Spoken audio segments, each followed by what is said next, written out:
The ships appeared above Earth without warning. They were massive, gleaming things that looked like they were carved from crystal and starlight. Their hulls shimmered with colors that human eyes had never seen before. There were 12 of them, arranged in a perfect formation that hung in the sky like new moons. Dr. Sarah Chen stood in the United Earth Assembly Hall, watching the transmission on the enormous screen. She wore a simple gray suit and kept her face calm, though her mind was racing. Beside her, Admiral James Okonkwo stood with his arms crossed, his dark eyes studying every detail of the alien vessels.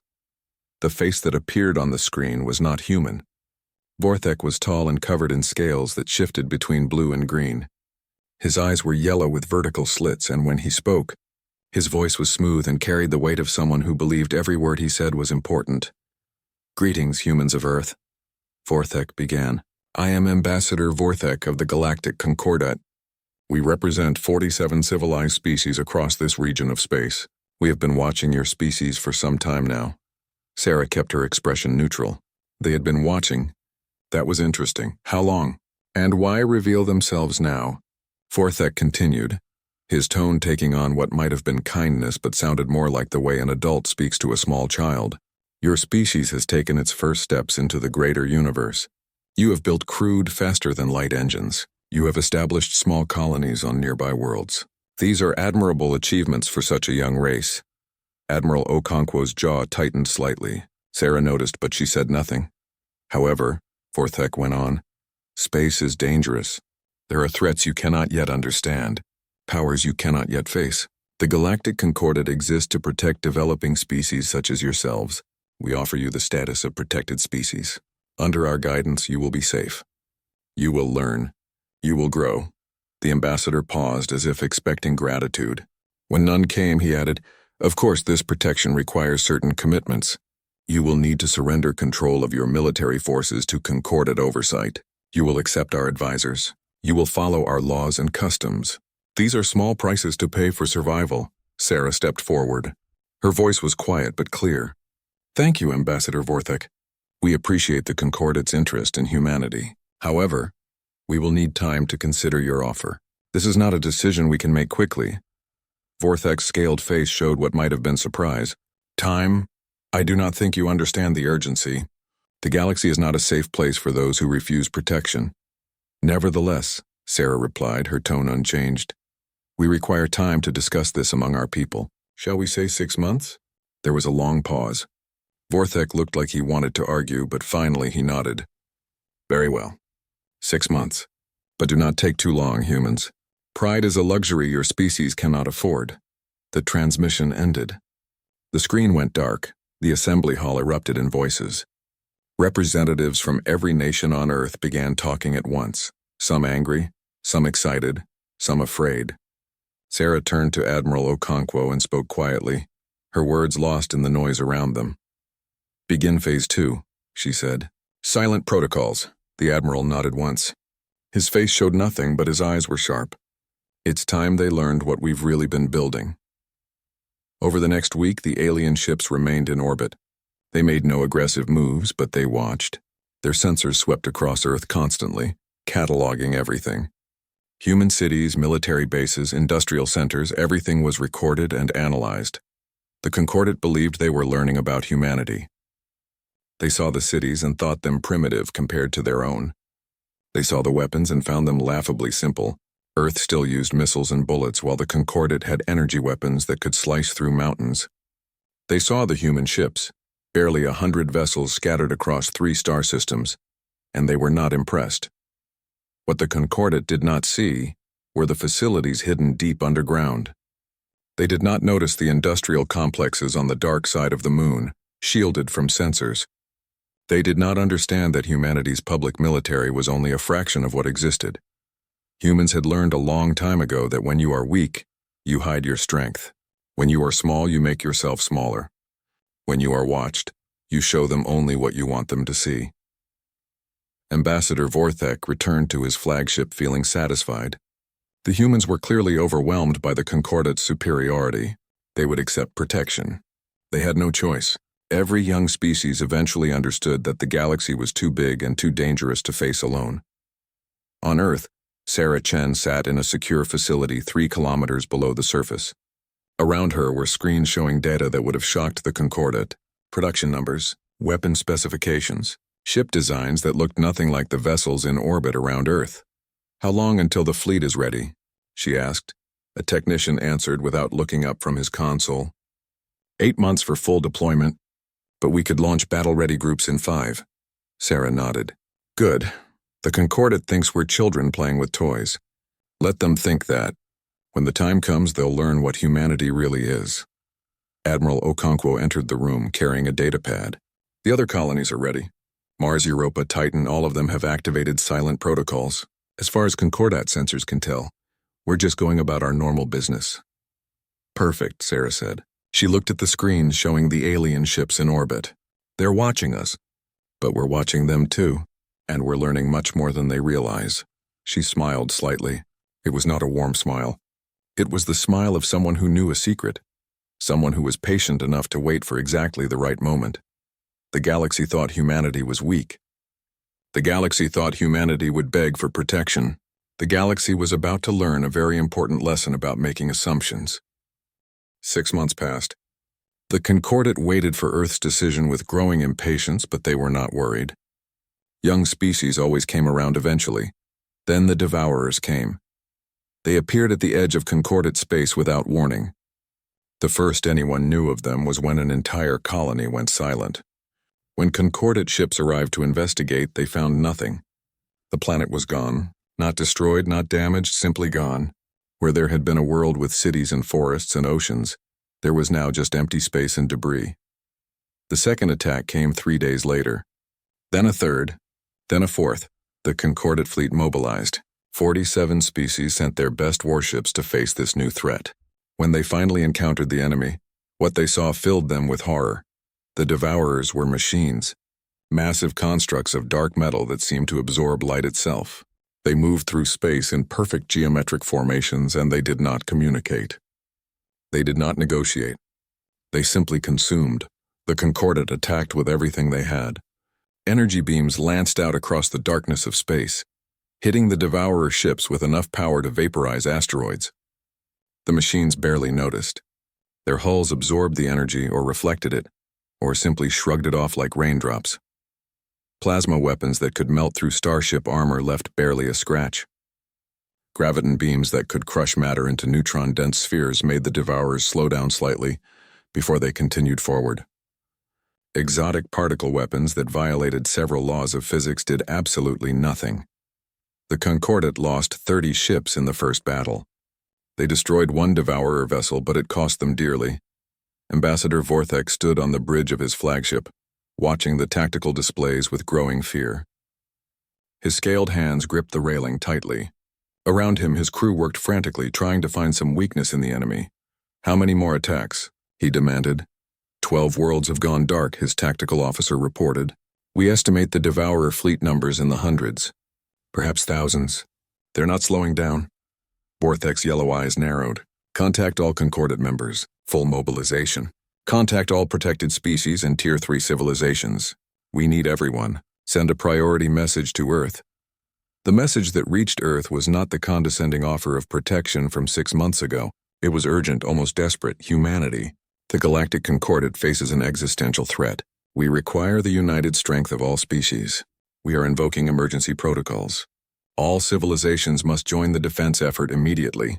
This is not a request. Sarah Chen read the message while sitting in the same underground facility. Around her, more screens now showed the progress of the Devourer War. Humanity had been watching everything. Their long-range sensors, hidden and sophisticated beyond anything the Concordat suspected, had tracked every battle, every attack, every Concordat failure. "They're losing," Admiral Okonkwo said, standing beside her. "Their weapons can't hurt those things. Energy-based technology is useless against adaptive shielding." Sarah nodded slowly. "How are our preparations?" "Ahead of schedule. The fleet is ready. Weapons are loaded. Crews are trained. We can deploy in 72 hours. Good. Send the Concordat our response." The response was brief. A single word appeared on Vorthex's screen. "Declined." The ambassador stared at the message in disbelief. He read it again, thinking perhaps there had been a translation error.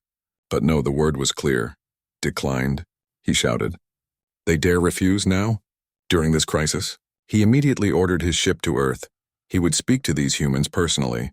He would make them understand that this was not a time for petty pride or independence. This was survival. Vorthek's ship arrived at Earth 3 days later. He did not wait for permission. He transmitted directly to the United Earth Assembly. His message broadcast across every channel. I demand to speak with your leaders. Immediately. Sarah Chen met him at the orbital platform above Earth. She looked exactly as she had 6 months ago. Calm and unreadable. Vorthek was not calm. Explain yourselves, he demanded, his voice harsh. The galaxy faces extinction and you decline to help? Do you not understand what is happening? We understand perfectly, Sarah replied.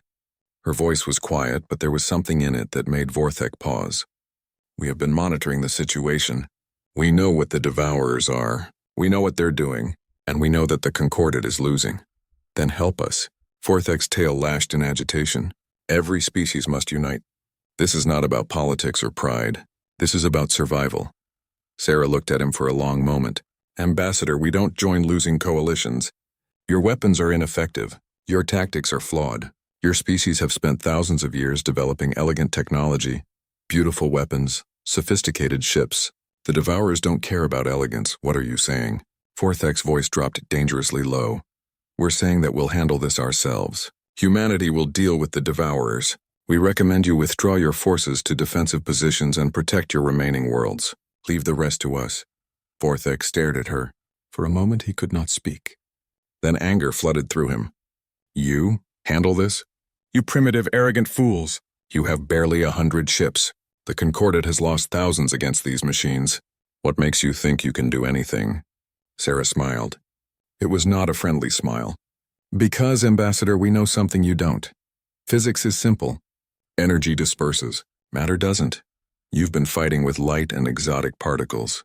We're going to fight with mass and velocity, and we're going to win. Vorthek wanted to argue more, but something in Sarah's eyes stopped him. He had seen that look before in predators, in soldiers who had seen real war. It was the look of absolute certainty. You're making a mistake, he said finally. When the Devourers come here, and they will come here, you will die alone. Maybe, Sarah agreed. But we won't die begging. Vorthek left Earth confused and angry. His ship rejoined the Concordat fleet, which was being pushed back system by system. The Devourers were relentless. 3 days after his meeting with Sarah Chen, something strange happened. Earth went dark, all communications ceased. Every signal stopped. Satellites showed massive industrial activity across all human colonies. But when Concordat ships tried to investigate, they were turned away by automated defense systems. What are they doing? Vorthek wondered aloud. His tactical officer reviewed the limited data they had. Unknown, sir. But energy readings suggest massive manufacturing operations. They're building something. Let them hide, Vorthek said bitterly. When the Devourers come for them, they'll learn what real power looks like. But inside, he felt a small flicker of something he did not want to admit. It might have been hope. Or it might have been fear. 3 months into the war, the Concordat was dying. 12 worlds had been completely consumed. 40% of their fleet was destroyed or damaged beyond repair. Refugees flooded the remaining systems, overwhelming stations and colonies. Ships that had never fired a weapon in anger now found themselves in desperate battles against an enemy that could not be reasoned with or defeated. Vorthek stood in the Concordat High Council chamber, surrounded by the holographic images of the other species' leaders. Some looked afraid. Some looked angry. All looked desperate. Earth still has not responded to our messages, the Krill representative said. Her crystalline body refracted light in sharp angles. They hide while the galaxy burns. Perhaps they cannot fight, offered the Telvanni counselor, his tentacles writhing nervously. They are Tier 3. We should not have expected them to face something even we cannot defeat. They should still try, snapped the Vorex delegate, slamming what passed for a fist on the table. Every species must contribute. Even if they die, they should die fighting. Vorthek remained silent. He had tried to contact Earth 17 times. Every message went unanswered. Probes sent to observe human space were systematically destroyed by automated defenses. It was as if humanity had simply withdrawn from the universe. I propose military action, the Krill representative said. We send a fleet to Earth. We force them to join the fight. Their resources could make a difference, and if they resist, Forthek asked quietly, then we take what we need. This is survival, Ambassador. Niceties no longer matter. But the fleet was never sent. The Concordat could not spare the ships. Every vessel was needed to slow the Devourer advance. And even that was barely working. What the Concordat could not see was what was happening inside human space. Sarah Chen walked through the construction bay on Luna, the dark side of Earth's moon. The space was enormous, carved out of lunar rock and hidden beneath layers of shielding that fooled even the most sophisticated sensors. Above her, suspended in construction cradles, were ships. These were not the elegant vessels of the Concordat. They were brutal, angular things. Each one looked like it had been designed by someone who cared only about function, about destruction, about winning. Their hulls were layered with armor plating meters thick. There were no smooth curves, no artistic flourishes, just flat surfaces covered in weapons ports and reinforced bracing. They looked like hammers designed to break the universe. Status report, Sarah said to Admiral Okonkwo, who walked beside her. We're ahead of schedule. 200 ships completed. Another 50 in final assembly. Weapon systems tested and ready. Crews trained and drilling constantly. The Admiral looked up at the nearest ship with something like pride. The first MAC platforms are online. Sarah nodded. MAC stood for Magnetic Accelerator Cannon. The name was simple, almost boring. What it did was anything but boring. Each MAC platform was built into the hull of a ship, or mounted on orbital stations, or hidden in asteroid bases throughout the Sol system. They were enormous electromagnetic railguns that could accelerate projectiles to a significant fraction of light speed. The projectiles themselves were equally simple. Tungsten rods, each one weighing tons, shaped for maximum penetration. No explosives, no exotic particles, no energy fields, just dense metal moving very, very fast. And the nuclear stockpiles? Sarah asked. At 400% of initial estimates. We've been building them for months. The Concordat was so focused on their elegant plasma warheads that they never asked why we kept so many fission and fusion devices. Sarah allowed herself a small smile. While the rest of the galaxy had moved on to more sophisticated weapons, humanity had looked at nuclear devices and thought, these still work. Let's make more. Let's make them bigger. Let's make them better. They continued through the facility, passing technicians and engineers who were making final adjustments to weapon systems. Sarah paused at a viewing window that looked out over another section of the construction bay. There, arranged in neat rows, were missiles, thousands of them. Each one carried a nuclear payload, and each one was designed for one purpose, to deliver maximum kinetic and thermal energy to a target.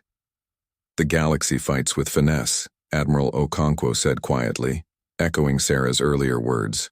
We fight with math, physics, and the understanding that nothing survives sufficient kinetic energy. Have we confirmed the Devourer's weakness? Sarah asked.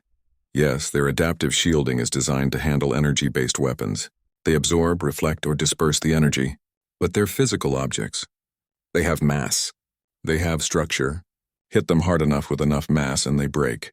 It's not elegant, but it works. Sarah watched the missiles for a moment longer. The Concordat thinks we're cowards. They think we're hiding because we're afraid. Are we going to tell them otherwise? Not yet. Let them exhaust themselves first. Let the Devourers spread their forces thin, trying to consume the Concordat. When the time is right, we'll show them what humanity really is. Above them, on the tactical displays that covered one wall, the war continued. The Concordat fought bravely, desperately, but they were losing. Each battle cost them more ships, more lives, more hope. Sarah watched those displays every day. She saw the casualty reports. She saw the desperate messages from Concordat species begging for help. Part of her felt guilt. These were living beings dying out there. But another part of her, the part that had studied human history, the part that understood strategy and survival, knew that timing was everything. Humanity had learned hard lessons over thousands of years. They had learned that sometimes you have to let others weaken themselves before you strike. They had learned that appearing weak was sometimes the best defense. They had learned that the universe does not reward mercy or early action. It rewards those who survive. How much longer? She asked. The Devourers are spreading out, trying to consume multiple systems simultaneously. Their fleet is divided. In approximately 2 weeks, based on current patterns, they'll send a scouting force toward Sol. They've been ignoring us because we appear to be no threat. When that force arrives, we'll destroy it completely, and then we'll show the galaxy what we've been building." Sarah nodded. 2 weeks. Maintain silent protocols until then. No communications with the Concordat. No explanations. Let them think what they want. Admiral Okonkwo smiled. It was not a kind smile. They called us primitive. They called our weapons crude. They're about to learn that sometimes primitive and crude is exactly what you need. Elsewhere in human space, on Mars, Europa, Titan, and a dozen other colonies, the same preparations were happening. Shipyards that had been hidden or disguised were now operating at full capacity. Weapons that had been stockpiled for years were being loaded onto ships. Crews that had trained in secret were now ready for war. Humanity had been quiet. Humanity had been patient. Humanity had watched and learned and prepared, and now, humanity was ready. In the Concordat High Council chamber, Vorthek received another report of losses.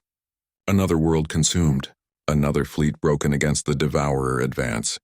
He looked at the tactical map showing the enemy's movements and saw what his analysts had just noticed. A small Devourer force was heading toward Sol, toward Earth. "Should we warn them?" someone asked. Vorthek stared at the map for a long time. Finally, he spoke. "No, let them face the consequences of their silence. Maybe the Devourers will teach them humility." But even as he said it, he felt uneasy. He remembered Sarah Chen's eyes, her confidence, her absolute certainty. And he wondered just for a moment if humanity knew something the rest of the galaxy did not. The Devourer fleet entered Sol system at 0600 hours, Earth Standard Time. There were 50 vessels, each one massive and dark, their hulls seeming to swallow the light of the sun itself. They moved in perfect formation, geometric and precise, like a mathematical equation given physical form. They had consumed 12 Concordat worlds. They had destroyed thousands of ships. They entered Sol system with the same confidence they entered every system, as inevitable, unstoppable forces of consumption. They did not bother to scan for threats. Earth was Tier 3, primitive, irrelevant except as raw materials. It was the last mistake they would ever make. On Luna, in the hidden command center, Admiral Okonkwo watched the enemy fleet on his displays. Around him, the command staff sat at their stations, calm and ready. There was no panic, no fear. They had trained for this moment for months. Target lock confirmed on all enemy vessels, the weapons officer reported. MAC platforms charged and ready. Nuclear payloads armed. Fleet reports ready to engage. Sarah Chen stood beside the Admiral watching the same displays. "Fire when ready, Admiral." Okonkwo nodded. "All units. Weapons free, fire." The Battle of Sol began with silence. In space there is no sound, but if there had been, the roar would have deafened planets. The MAC platforms opened fire first. These massive railguns hidden across the Sol system had been charged and waiting.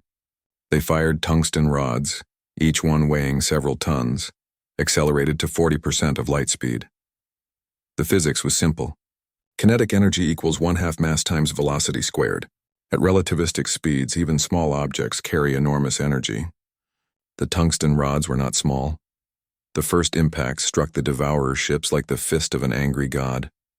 The adaptive shielding that had defeated Concordat energy weapons tried to activate. It was designed to absorb or reflect directed energy. It was not designed for solid matter moving at relativistic speeds. The shields failed instantly. The tungsten rods punched through the Devourer hulls like they were paper. The kinetic energy released on impact was measured in gigatons. Entire sections of the alien ship simply vaporized from the heat and pressure. Metal that had survived plasma weapons and graviton beams was ripped apart by pure physical force. 3 Devourer ships died in the first salvo. Before the enemy could react, the human fleet emerged, 200 ships, each one loaded with weapons that the Concordat would have considered primitive. No energy beams, no exotic particle weapons, just railguns, missiles, and nuclear devices. The human ships were not elegant. They were workhorses built for one purpose: overwhelming destruction. They did not maneuver with grace. They did not need to. They simply pointed their weapons at the enemy and fired everything. The Devourers tried to adapt. Their ships began evasive maneuvers, moving with mechanical precision. But the human weapons were too fast, too numerous, too simple to counter. Missiles streaked across the void. Dozens launched from each ship. The Devourers attempted to intercept them with point defense systems, but there were too many. The missiles that got through detonated in nuclear fury, the explosions creating shockwaves that tore at the alien hulls. The Concordat had abandoned nuclear weapons centuries ago as crude and inefficient. Humanity had refined them to an art form. Enemy attempting to target our fleet, Tactical reported. They're firing. The Devourer ships launched their own weapons, beams of energy that had destroyed Concordat vessels with ease. They struck the human ships dead on and did almost nothing. The human ships had armor, not energy shields that could be adapted or overwhelmed, just thick layered armor plating, meters of reinforced metal and composite materials. The Devourer energy weapons scorched the surface, melted some of the outer layers but did not penetrate. Armor integrity at 92%, the damage control officer reported calmly. Continuing engagement. Admiral Okonkwo watched the battle unfold with satisfaction. They built weapons to fight enemies like them. Enemies with sophisticated shields and elegant defenses. They never considered that someone might just build thicker walls. The battle continued. It was not elegant. It was not sophisticated. It was brutal and direct and absolutely devastating. Human ships moved into close range and fired their MAC cannons at point-blank range. The tungsten rods punched through Devourer ships from end to end, the exit wounds the size of buildings. Nuclear-pumped explosives detonated inside enemy vessels, the radiation and heat destroying their systems from within. The Devourers tried to adapt. Their machines were sophisticated, capable of learning and evolving. But they could not adapt to simple physics. They could not evolve a defense against solid matter moving at relativistic speeds. They could not shield against the fundamental force of kinetic energy. One by one, the Devourer ships died.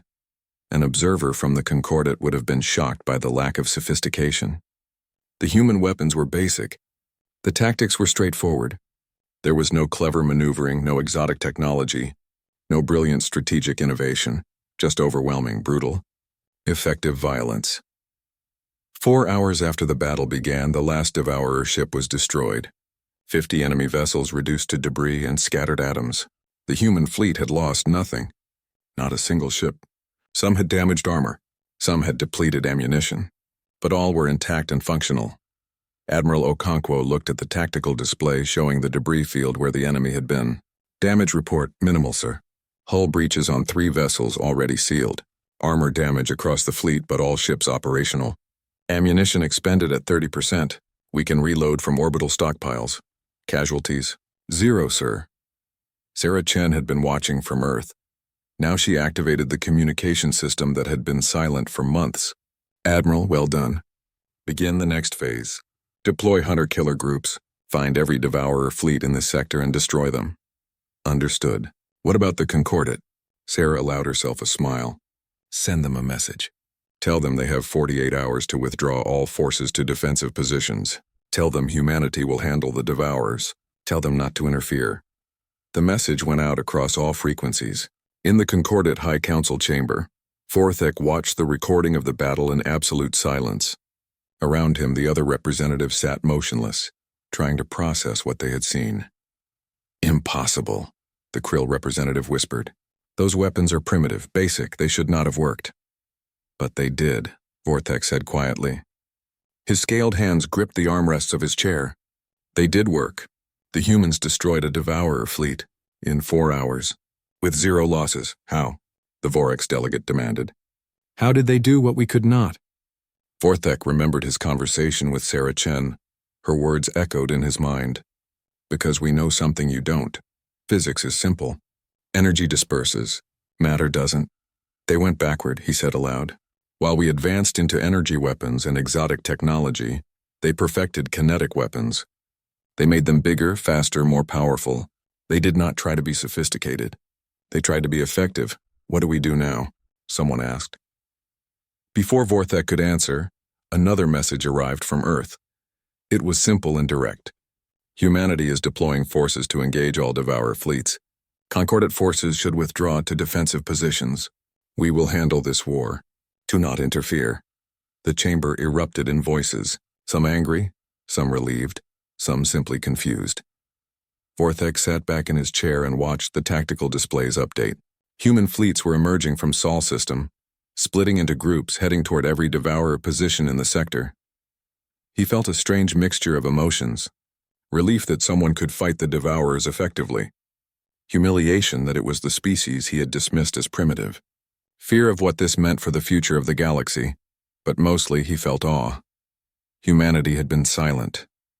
Humanity had been patient, and when they finally acted, they had not just fought. They had dominated. The galaxy was about to learn what it meant to underestimate Earth. 6 months later, the war was over. The devourer fleets that had terrorized the galaxy were gone. All 47 hive fleets had been hunted down and destroyed by human forces. It had taken weeks, not years. The machines that had seemed unstoppable had met an enemy they could not adapt to, could not overcome, could not defeat.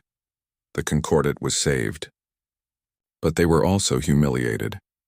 Sarah Chen stood in the Grand Hall of the Galactic Assembly for the first time. She wore the same simple gray suit she had worn when she first met Vorthek over a year ago. Around her, representatives of 47 species sat in their designated areas, watching her with a mixture of emotions. Some looked grateful. Some looked resentful.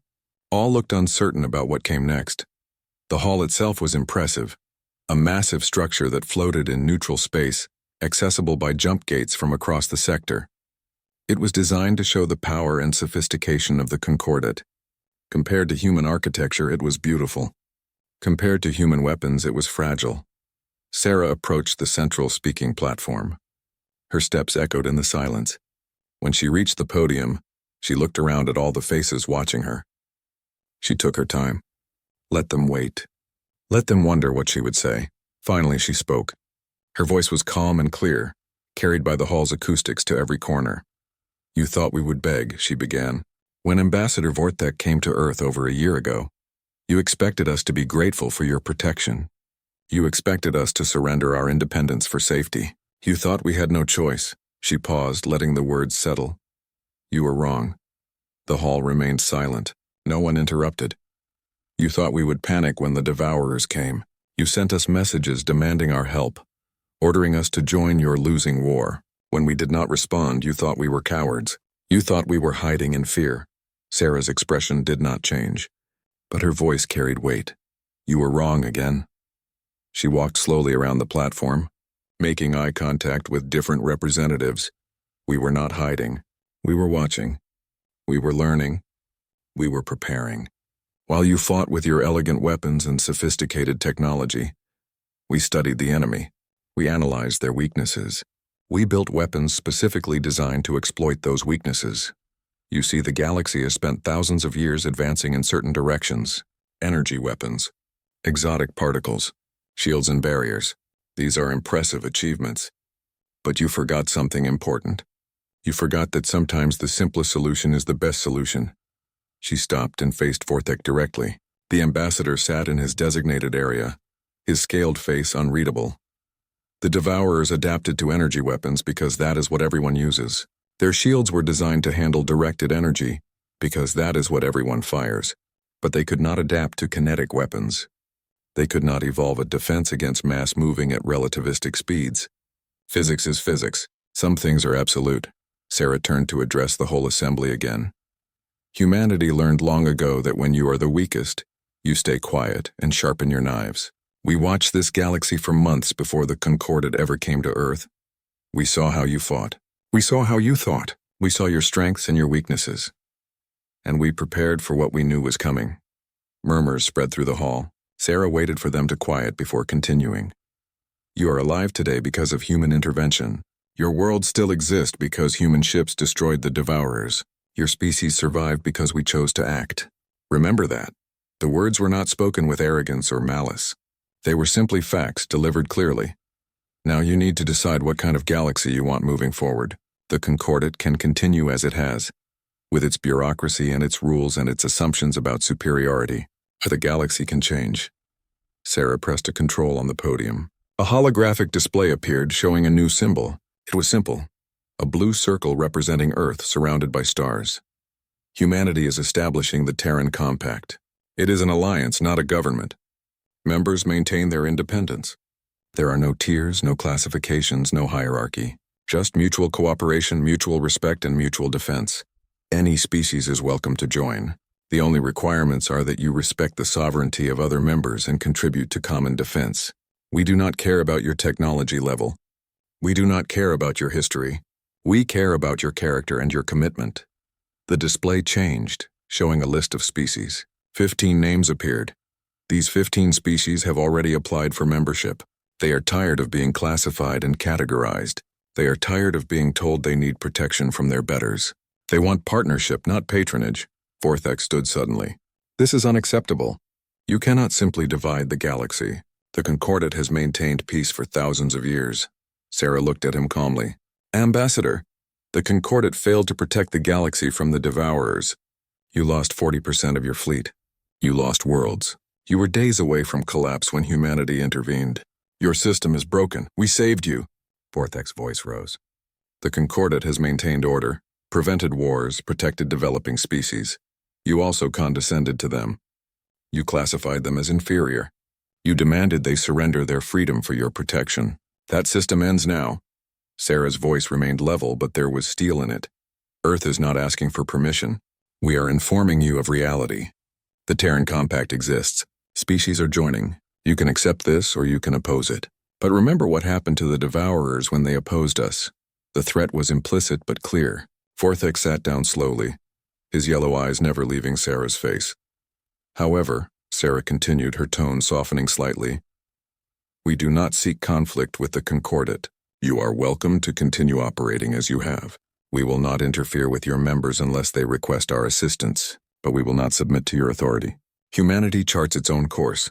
She deactivated the display and prepared to leave the platform, but she stopped and turned back one more time. One final thing. Some of you may be wondering if humanity plans to become the new dominant power in this galaxy, if we will impose our will the way the Concordat imposed theirs. Sarah shook her head. We do not want to rule the galaxy.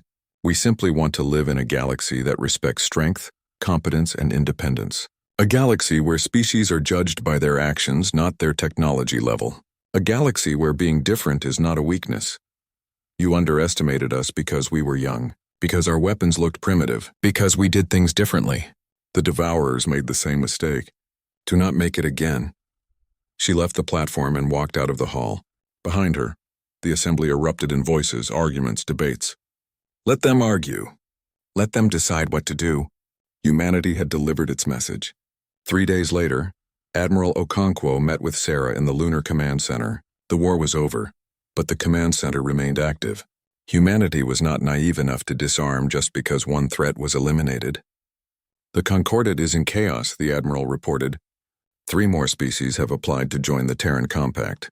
The Concordat leadership is debating whether to recognize us as a legitimate power. Let them debate. What is the status of our fleet? Fully operational. We are maintaining patrols throughout the sector. Some Concordat species have requested human ships in their systems for protection. We have declined for now. Good, we are not mercenaries. We protect our allies, not anyone who asks. Sarah looked at the displays showing the current state of the galaxy. The Concordat was still the largest political entity, but it was no longer the only one. The balance of power had shifted. Do you think we did the right thing? The Admiral asked quietly. Sarah considered the question. We survived. We protected our independence. We saved the galaxy from extinction, and we did it without becoming the thing we opposed. Yes, I think we did the right thing. The Concordat will never forgive us for showing them up. No, they will not. But they will respect us. And respect is better than gratitude. Gratitude fades. Respect endures. Admiral Okonkwo smiled slightly. What happens now? Now we build. We expand the compact. We continue developing our technology and our fleet. We prepare for whatever comes next, because there will be something next. There always is. Sarah walked to the viewing window that looked out over the lunar surface. Beyond it, Earth hung in space, blue and green and peaceful. It looked fragile, but Sarah knew better. Earth was not fragile. Humanity was not fragile. They were survivors. They had survived ice ages and plagues and wars and disasters. They had survived when stronger species would have fallen. They had thrived when others would have merely existed. And now the galaxy knew it. You know what the best part is? Sarah said, still looking at Earth. We did not have to become monsters to win. We did not have to abandon our principles. We just had to be smart, patient, and willing to do what others would not. Which was, admit that sometimes the old ways are better than the new ways. Sometimes simpler is more effective than complex. Sometimes being underestimated is the greatest advantage of all. A junior officer approached with a datapad. "Ma'am, we have a message from Ambassador Vorthek. He requests a private meeting." Sarah took the pad and read the message. Vorthek wanted to discuss establishing formal relations between the Concordat and the Terran Compact. It was not an apology, but it was an acknowledgement. "Send him a meeting time. Let us see if the Concordat can learn to work with us as equals." She handed the pad back and returned to looking at Earth. Somewhere down there, in cities and towns across the planet, people were living their lives. Most of them did not know how close they had come to extinction. Most of them did not know that humanity had just changed the balance of power in the galaxy. That was fine. Let them live in peace. That was what this had all been for. "We did not beg," Sarah said quietly. "We did not bow. We watched in silence, and when the time came, we showed them what humanity truly is." Admiral Okonkwo stood beside her, looking at the same view. "And what is that?" Sarah smiled. It was a genuine smile this time, warm and satisfied. "Survivors, builders, warriors when necessary. But most importantly, we are free." The galaxy would never forget the day Earth spoke. They would never forget the day humanity showed that being underestimated was not weakness. They would never forget that sometimes the quietest voice becomes the loudest roar. And humanity? Humanity would continue doing what it had always done. Surviving. Adapting. Thriving. Not because they were the strongest or the most sophisticated, but because they understood something fundamental about the universe. In the end, it is not the most elegant who survive. It is those who refuse to quit.